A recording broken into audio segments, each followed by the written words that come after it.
The need to control information, the need to keep people from knowing, the need to know knowledge as power, secrecy as power.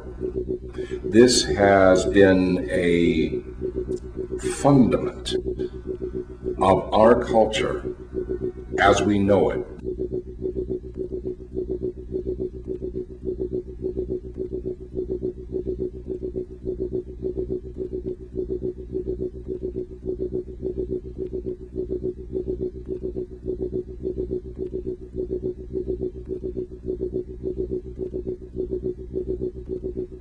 In television, decisions are made in a room called the control room.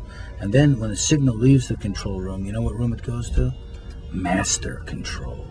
The idea of control is embedded almost in the whole practice of news, television news organizations. They want to control, in essence, what you see, but not just in terms of diversity of viewpoint, but a certain approach to a certain structure of it.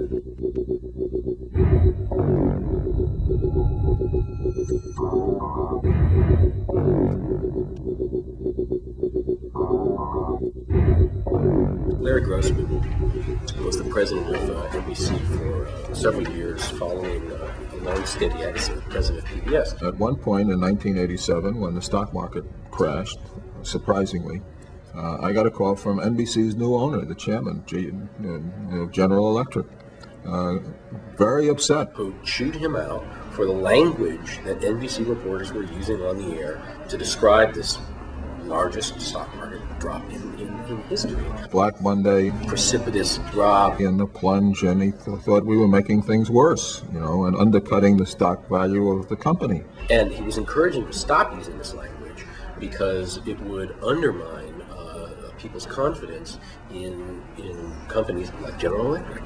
He would never do that again. Because he just hadn't enough experience in dealing with the media. Now he knows that if that ever got out, that GE tried to squelch some reporting by an NBC journalist, GE would get its head handed to it.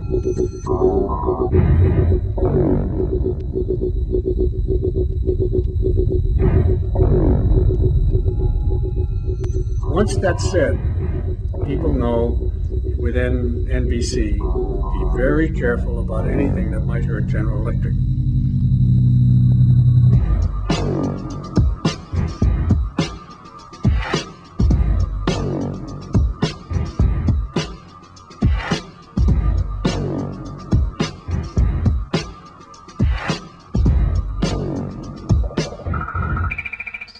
Corporate ownership influences content necessarily, and that's because for General Electric to use NBC, one of its assets, to be critical of another aspect of General Electric, that's anathema. Corporations don't do that. They don't attack themselves. They're not going to work actively to portray themselves in a negative light. NBC will not have a documentary on safety problems on nuclear reactors, consumer problems by big electric companies, and, of course, the ownership of major news outlets by a non-news corporation, because that points to General Electric, the boss.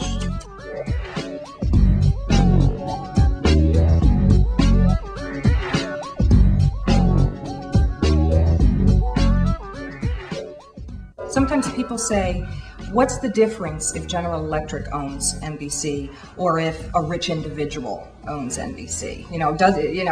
They still can control it. They still can make it reflect their biases. What difference does it make? One of the important differences is when a media outlet is a corporation, the CEO of that corporation has a fiduciary responsibility to their shareholders. It isn't that it's good if they make a profit. They have to make a profit. They are fired if they do not make a profit. They have a responsibility to shareholders. That's a legal responsibility. If they do something that would negatively affect the profits for that year, that's grounds for them to be fired. And on the beat goes on, with fewer and fewer people and companies controlling more and more media outlets. And the result of all of this is not good.